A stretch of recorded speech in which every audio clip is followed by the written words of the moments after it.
The long prosperity from 1870 to 1914 had brought economic opportunity to Latin America, to the point that its largest nations, like Brazil and Argentina, were peers of the nations of Europe and North America. But the end of the war did not bring about a return of the golden days. The post-war economy did not grow nearly as quickly, and even nations that had remained neutral during the Great War suffered their share of the economic pain. Welcome to the history of the 20th century.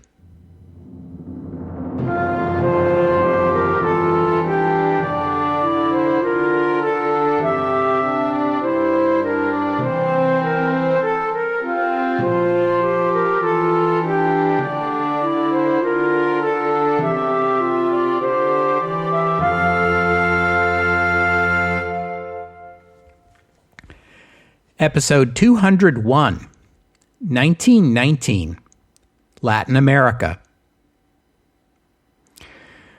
Like most North Americans, when I use the expression Latin America, I generally mean all the lands of the Western Hemisphere, apart from the United States and Canada. To be a little more historically and culturally rigorous, I should specify those lands where the predominant language is Spanish or Portuguese, which is what we mean when we say Latin. These are the lands of the Western Hemisphere that were at one time ruled over by Spain and Portugal. Human beings have been living in the Americas for tens of thousands of years. Historians, archaeologists, and anthropologists feel certain that the first humans in the New World came via Asia, across a land bridge connecting Asia to North America that no longer exists. Although there is consensus about the mode of human arrival into the Americas, there is no similar consensus on the timing. When I was young, I was taught that the first humans crossed over about 12,000 years ago and gradually spread south across North America and then South America. More recent discoveries have cast doubt on this timeline. The first human crossing may have been earlier than that, perhaps as early as 30,000 years ago. And although it seems reasonable to suppose that it took humans a long time, possibly millennia, to spread southward after the crossing, more recent archaeological evidence points to a much faster movement, possibly one that could be measured not in millennia, but in centuries, or even faster than that. I won't go into a lot of detail about the indigenous civilizations of the Western Hemisphere. I imagine most of you are acquainted with the Incas and the Maya. I did talk about the Aztecs some when we covered Mexico. Likewise, I already spoke about Christopher Columbus, and you no doubt know something about the Age of Exploration and about the Spanish conquistadores who brought Spanish rule to Latin America, with the exception of Brazil, where the first European arrivals were Portuguese. Their Latin American possessions were a great source of wealth for Spain and Portugal for centuries, until the year 1807. This year marks the beginning of the end for these two New World empires. Once Napoleon invaded Portugal, because the Portuguese wouldn't honor the French embargo on trade with Britain, and then the Spanish began resisting the French in the Little War, that was the origin of the word guerrilla, literally little war in Spanish. Spanish and Portuguese power had been waning for centuries, and these Napoleonic wars finished the job, weakening the mother countries to the point that the New World colonies could go their own way. Only the Portuguese colony of Brazil remained a monarchy, which probably explains why it held together as a unified state following independence. Brazil is the largest nation in Latin America, and in our time, the fifth largest in the world, both in area and population. The Spanish colonies, by contrast, began as republics, apart from a brief flirtation with monarchy in Mexico, and this lack of any unifying institution may account for the fact that the former Spanish territories broke apart from 4 viceroyalties into 17 separate nations. On the other hand, the formerly Spanish lands moved relatively quickly to abolish slavery after independence, while Brazil was the last Western nation to abolish slavery in 1888. Perhaps not coincidentally, the Brazilian monarchy was overthrown a year later, and Brazil, too, became a republic. The Spanish used a race-based caste system to govern their colonial territories, under which Spanish-born in Spain were at the top of the social order, with colonial-born people of purely Spanish ancestry, criollos, the next rung down. Below them were people of mixed ancestry, then Native Americans, then slaves. This system worked well enough for the Spanish, who were primarily interested in these lands for their agricultural production and the extraction of their precious metals. Independence ended the power of the Spanish-born and left those criollos, the native-born of European ancestry, at the top of the post-revolutionary social order, which suited them just fine. They were the landowners, the educated, the wealthy, and, in their own eyes, liberal aspirations of freedom and democracy were all well and good, but of course, the only people competent to run the country were their sort of people. So independence was great for them, although how much it benefited the rest of society is debatable. The abolition of slavery was nice, though. Independence also meant an end to the Spanish and Portuguese trade monopolies, meaning the new nation's new political and economic leaders were free to trade with any nation they pleased, allowing them to cut out the Iberian resellers and keep a bigger share of the profits. The nation they were most pleased to trade with was Great Britain, the world's largest economy, and Britain became Latin America's #1 trading partner in the 19th century. Then there was the United States. The U.S., as a fellow post-colonial New World republic, had mostly good relations with Latin America in the 19th century, if we were willing to overlook a few unpleasant incidents, like the war with Mexico or William Walker's meddling in Nicaragua. In the eyes of many Latin Americans, the U.S. was perhaps too democratic, too raucous and chaotic, not as orderly a society as one might prefer, but also a useful ally against any European power that might be tempted to reassert colonial mastery over American lands. And we're thinking here primarily of the British, who retain control over Canada and Jamaica and the West Indies and British Honduras and the Mosquito Coast and British Guiana, and who might be tempted to expand their holdings. The United States held to a long-standing principle, the Monroe Doctrine, opposing any claim by any European power to any new colonial holdings in the Americas. For most of the 19th century, the U.S. lacked the military muscle to really enforce this principle, although most Latin Americans appreciated the sentiment. Crucially, though, the British largely supported the Monroe Doctrine. As the UK embraced liberalism and free trade in the 19th century, the British saw the wisdom in profiting off trade with the American republics and otherwise leaving them to govern themselves, so long as the other European powers did likewise. For the rest of the 19th century, post-revolutionary Latin America continued to export mostly agricultural products and minerals, just as in colonial times, although the specific agricultural products and the specific minerals changed over time. As I said, much of this trade was with the British in exchange for manufactured goods. And since the colonial caste system was set up to facilitate exactly this kind of production, mining and farming, it largely persisted. Smaller Latin American nations had only a handful of wealthy families who controlled most of the land and the economy. So in those nations, politics and political parties mostly amounted to coalitions of powerful families arguing over, and sometimes fighting over, the direction of the nation.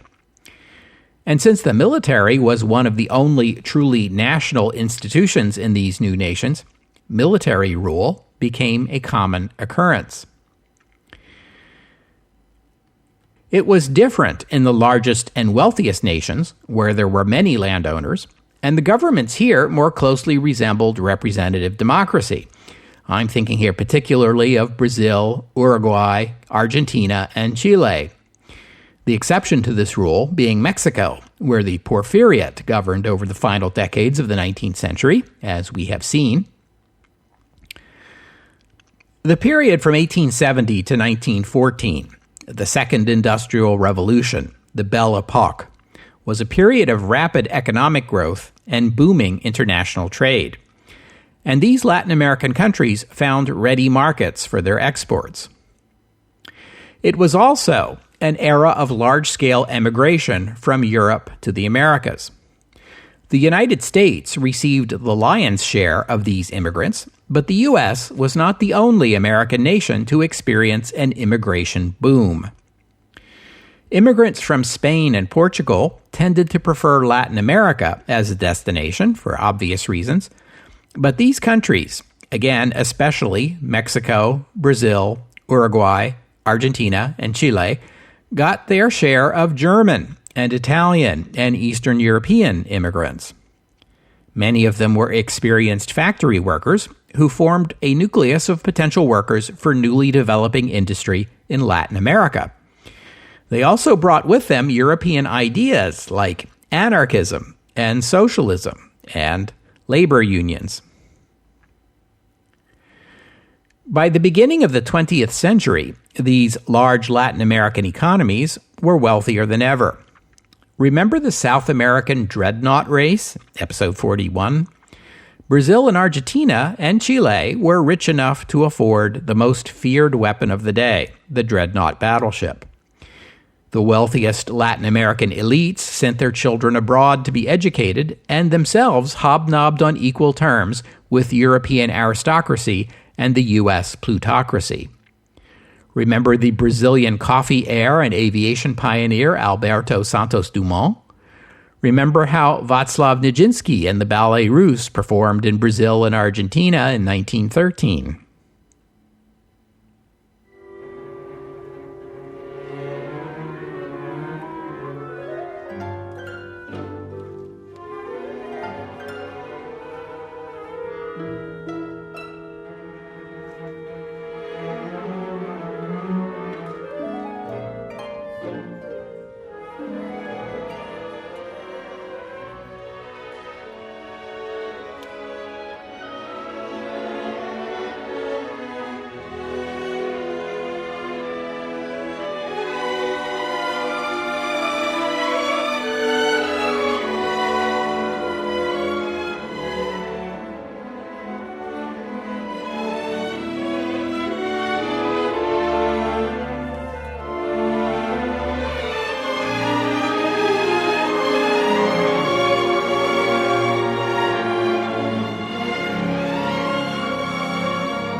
There are multiple stories regarding the origins of coffee, but all we can say with confidence is that the earliest record of people picking berries from coffee plants, extracting the seeds, roasting and grinding them, and then using the grounds to brew a hot, dark, and stimulating drink goes back to the late 15th century.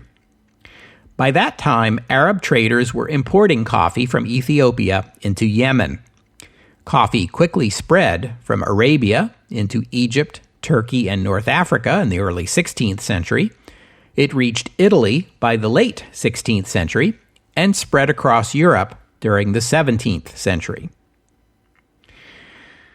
The Turks held a monopoly on coffee sales to Europe, which made it expensive. Coffee preparation is also complex and requires specialized equipment, which made coffee definitely a luxury item during this period. Ordinary people didn't drink coffee at home. You went to a coffee house or cafe to drink your coffee, or sometimes to a tavern. And I would be remiss here if I did not mention how the great German composer Johann Sebastian Bach was a regular at the Café Zimmermann in Leipzig, where was performed in about 1735 his humorous Coffee Cantata, which includes such lines as, How sweet the coffee tastes, more lovely than 1,000 kisses. I must have it. Coffee seeds were smuggled out of the Middle East and into South Asia and the East Indies. Coffee was grown on the island of Java. Its very name became a slang term for coffee. By the time Bach wrote his cantata in the 18th century, the Dutch and British East India companies were importing Asian coffee into Europe, and coffee cultivation was beginning in the Americas. But it was in the 18th century that tea overtook coffee in popularity in the English-speaking world. Once the British got tea cultivation going in India, the price of tea fell dramatically, to the point where it became something ordinary people could buy in the grocery store. And tea is easier to prepare than coffee. Tea remains more popular than coffee in English-speaking nations to this day. And more than that, tea drinking is deeply embedded in the cultures of those countries. But there are a couple of notable exceptions: Canada and the United States. North Americans are notorious coffee drinkers. If you ask why, the answer you are usually given is the colonial quarrel with the British over imported tea, and especially the famous Boston Tea Party. Actually, the answer is a little more complicated than that, and also involves the trade embargoes of the Napoleonic era that made tea unavailable in the U.S. And did you notice that none of this accounts for Canada, where per capita coffee consumption is actually higher than it is in the United States? Canadians also drink more tea per capita. Apparently, Canadians are very keen on hot, caffeinated beverages. I wonder if there is some aspect of life in Canada that could explain that. But there's another explanation for high levels of coffee consumption in North America, probably a more important one, and that is high levels of coffee production in Latin America. Over the course of the 19th century, coffee production grew dramatically in the region, particularly in Brazil. They've got an awful lot of coffee in Brazil, as the popular song from 1946 tells us. By the early 20th century, Brazil alone was producing 3/4 of the world's supply of coffee. Of the remaining quarter, half of that was coming from other Latin American countries. Only a small fraction of the world's coffee originated from the more traditional sources in Africa, Asia, and the East Indies. The Second Industrial Revolution, in the latter part of the 19th century, allowed for the mass production of inexpensive coffee grinders and coffee pots, the specialized equipment needed to brew a proper cup of coffee at home. It also resulted in a growing middle class who could now afford to buy that equipment and the coffee beans, and it is during this period that coffee changed from an occasional luxury you went out to a cafe or tavern to drink into something that middle-class people became accustomed to drinking at home every morning as part of their breakfast.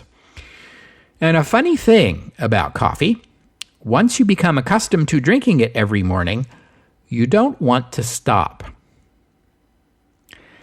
By the early 20th century, the United States accounted for over half of world coffee consumption. The British controlled the international trade in tea, but U.S. shippers could import inexpensive coffee, mostly from Brazil. If you remember back to episode 97, when I talked about bananas and how they became the most popular fruit in the U.S. because it was so cheap and easy to import them from Central America, well, coffee became popular in the U.S. in a similar way. And coffee was the cornerstone of the Brazilian economy in the early 20th century. And it wasn't all going to the U.S. I focused a minute ago on the U.S. and Canada as opposed to other English-speaking countries, but there are also plenty of Europeans who are hardcore coffee drinkers, like the Italians, the French, the Germans for starters, and then there are Switzerland, Belgium, Luxembourg, the Netherlands, and wow, Scandinavia, where per capita coffee consumption is at levels I'm pretty sure are close to lethal. I suppose it's hard to get started on your day in a place where the sun doesn't rise until 10:30 in the morning. See also Canada. And that's why Brazil became the only South American country to join the Allies during the Great War. The German U-boat campaigns impacted Brazil's European coffee trade, sank Brazilian ships, and killed Brazilian civilians. But the U.S. remained Brazil's most important coffee customer because its citizens may not be the biggest coffee drinkers in the world per capita, but they drink a lot of it collectively since the U.S. population far exceeds that of Norway or Belgium. You might say that the U.S. is the Brazil of coffee consumption. Britain was Latin America's #1 trading partner in the 19th century, but by the beginning of the 20th century, that had begun to change. The United States, with its increasing population and growing economy, became a more important market for Latin America's exports, minerals and agricultural goods, and an increasingly important supplier of manufactured products. The Great War accelerated this trend. Germany was blockaded, British factories retooled for war production, but the neutral United States continued to manufacture consumer goods. Britain still needed to import food, but the U-boat war was making that risky, while shipping to North America remained perfectly safe. Recall, too, that the U-boat war forced the British to restrict their imports to essentials, and the British, being British, did not count coffee as an essential. Sorry about that, Brazil. On the other hand, the United States is itself a major agricultural producer, so there's no great market in the U.S. for Latin American corn or cotton or wheat or beef. The U.S. only buys warm weather crops that can't be produced domestically, like sugarcane and bananas and coffee. These shifts in trade patterns persisted even after the end of the war. Latin America resumed exporting foodstuffs and some minerals to Britain, but now was buying its manufactured products largely from the United States, which means a balance of trade surplus for the U.S. and a trade deficit for the United Kingdom and other European countries that had already seen their balance sheets knocked askew by the war. They were now short on cash, and this trade deficit isn't helping. Latin America was running a trade deficit with the United States also, and that was only the first item on their list of concerns regarding what was now being called the Colossus of the North. The days when the U.S. was a fellow scrappy new republic banding together with us to fend off the old world colonialists was a fading memory. The past 25 years had seen the U.S. seize Cuba and Puerto Rico, pry Panama away from Colombia so that they could build their canal, intervene twice into Mexico, and once each into Nicaragua, Haiti, and the Dominican Republic. If there was any doubt what the U.S. was thinking, Theodore Roosevelt had dispelled it when he asserted his Roosevelt corollary to the Monroe Doctrine. No longer was this merely about defending the Americas from European aggression. In the U.S., this historical moment is usually interpreted as the U.S. taking its place on the world stage, flexing its muscles. In Latin America, it was seen in a very different way. Roosevelt had openly claimed a U.S. right to intervene in the affairs of any Latin American nation whenever it felt its own economic interests were threatened. And the U.S. had a lot of economic interests in Latin America. What's more, these interests were expanding and supplanting British interests. I'm going to use the nation of Chile as an example here. You've heard me talk before about the nitrate deposits in the Atacama Desert in northern Chile. This territory used to be controlled by Peru and Bolivia, by the way, but was wrested from those countries by Chile in the War of the Pacific in 1884, and with it, the lucrative trade in nitrates. The war was encouraged by the British, who figured they'd get a better deal on nitrates from the Chileans. At the beginning of the 20th century, nitrates were Chile's biggest export.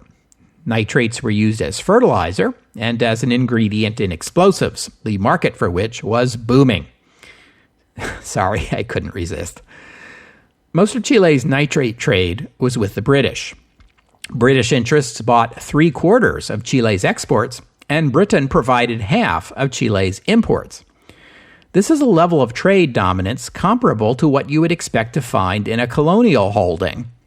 In fact, Britain held a bigger share of Chile's trade than it did of India's. Who needs colonies when you can make this much money off a country without troubling to occupy it?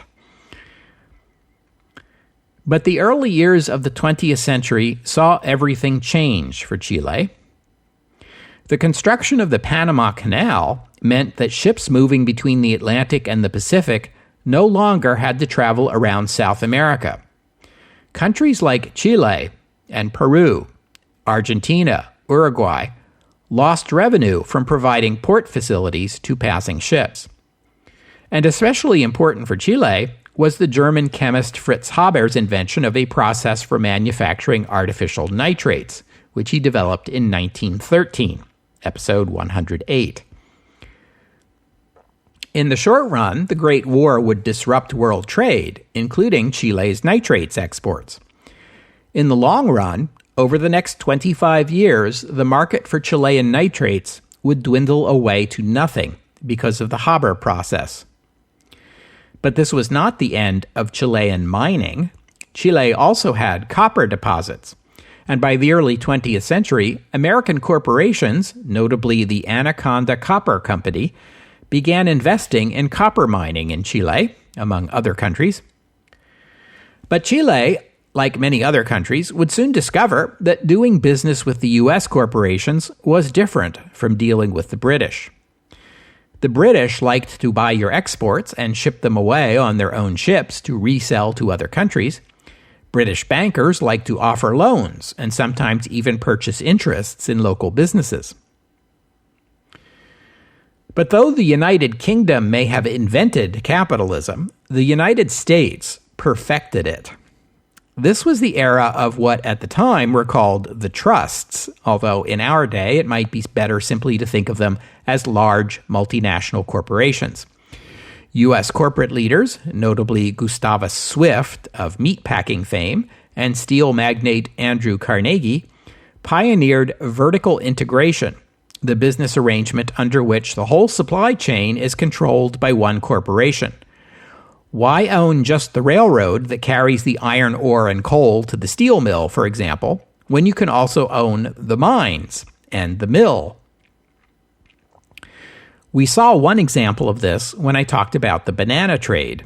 U.S. shipping companies discovered they could buy bananas cheap in Central America and sell them in the U.S. at a tenfold markup. But they weren't content just to buy, ship, and resell the bananas. No, they wanted to own the docks, the railroads that carried the bananas to port, and the plantations themselves, as much as possible. This creates a dilemma for a country like Chile. Modern mining requires expensive machinery, which requires capital to invest in the mine. Chile lacks sufficient domestic capital. U.S. mining interests have the capital, but they won't be content writing loans like the British. They want equity. They want control. They want the profits. If you refuse, your copper mines won't be able to compete. If you say yes, you'll get a lot more copper production in your country, but most of the profits will be shipped back to the U.S., right along with copper. Across Latin America, the story was the same. And with U.S. investment and ownership comes the scrutiny of the U.S. government. If Washington doesn't like how you're treating U.S. businesses, well, ask Mexico or Panama or Haiti or Nicaragua what comes next. No one can afford to offend the Colossus of the North.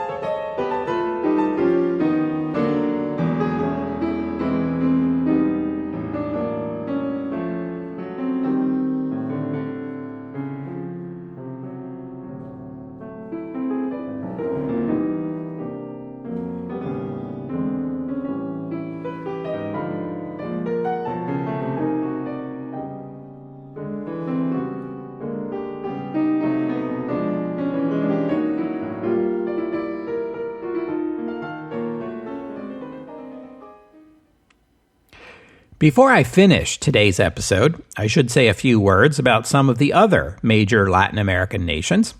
I'll start with Brazil. We've already talked about the importance of coffee production in Brazil. The cattle industry was also important. In describing Brazilian politics of the early 20th century, people used the expression café com leite, which is Portuguese for café au lait, which is French for a 50-50 mixture of coffee and scalded milk, but in this case is a wry reference to the coffee and cattle barons, respectively, who dominated Brazil. The former were centered in the state of São Paulo, and the latter in Minas Gerais, with the two wealthiest and most populous states in the nation.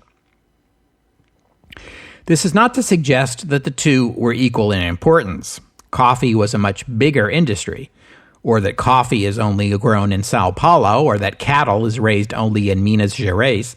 But the fact was that in the early 20th century, the wealthy families that controlled these two commodities controlled the government of the new republic, and the chosen president alternated between those two states for many years. Because Brazil controlled so much of the world coffee trade, the Brazilian government was able to keep coffee prices at a high level by buying up excess production and storing it until it would sell. If you think about that for a minute, you can guess how this story is going to turn out. The artificially high price of coffee encouraged coffee production elsewhere in Latin America, and when the Great Depression hit, the whole thing came crashing down. Of all the nations in Latin America, Argentina was the one that in the early 20th century most closely resembled the liberal democracies of North America and Europe. The Argentine economy grew rapidly in the decades before the Great War, helped along by large-scale immigration from Europe and the Near East. It was Argentine government policy to encourage immigration, and over this period, Argentina received more immigrants than any other country in the Western Hemisphere, apart from the United States. The political system was stable, and Argentines enjoyed broad civil liberties, though elections were mostly controlled by wealthy oligarchs. If there was one nation in Latin America you could point to as having fulfilled the promise of the last century's revolutions against Spanish rule, it was Argentina. But the distribution of economic power in Argentina, that's another story. Argentina's chief export had previously been grain, but the development of refrigerated ships in the final decades of the 19th century made possible large-scale exports of beef to European markets. But wheat and cattle farming was still mostly conducted on estancias, what in other places we might call haciendas, or simply ranches. These are large estates owned by a small group of wealthy families, a familiar story in post-colonial Latin America. As in North America, Argentina expanded its control into the indigenous-controlled Pampas, south and west of Buenos Aires, in the second half of the 19th century. Unlike in the United States, where new land taken from the indigenous peoples was carved up into small farms and often distributed to immigrants, in Argentina, the new land went into new estancias. All those immigrants I mentioned a minute ago, they had to settle for either becoming tenant farmers or to live in Buenos Aires and find work in industry or in fields related to the cattle trade, like shipping, dock work, or slaughterhouses. In the early 20th century, more than half the population of Buenos Aires had been born in Europe. Discontent brewed among the working-class immigrants in Buenos Aires, who, as I said, brought with them European ideas about socialism, anarchism, and labor unions. There were strikes and political violence. And it wasn't only the urban working class that was dissatisfied. The growing middle class wanted more say in how the government was run, along with the intellectuals, academics, professionals, the usual suspects. There was even some sympathy for political reform among the oligarchs. Following an outbreak of revolutionary violence in 1905, the same year as in Russia, movement began toward reform. In 1910, Argentina enacted universal male suffrage by secret ballot. In 1916, the first presidential election held under the new voting law, the victor was the leader of the Radical Civic Union, Hipólito Yrigoyen, known as the Father of the Poor. As president, Yrigoyen pursued a policy of neutrality during the Great War, focusing instead on an economic nationalism that limited foreign control of Argentine railroads and trade. Like everywhere else, Argentina faced inflation in food prices due to the war, while the German U-boat campaign hindered the flow of Argentine beef to Europe. This led to labor unrest, strikes, and culminated in an outbreak of rioting and violence by socialist and anarchist workers in January 1919, known in Argentina as La Semana Trágica, the Tragic Week, during which the government of the Father of the Poor found itself cracking down on the very Buenos Aires working class that had once been its key source of support. Hundreds died in the violence.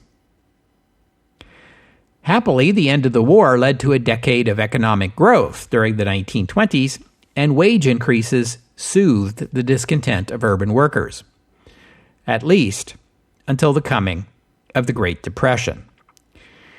Though the bitter memory of the tragic week also remained.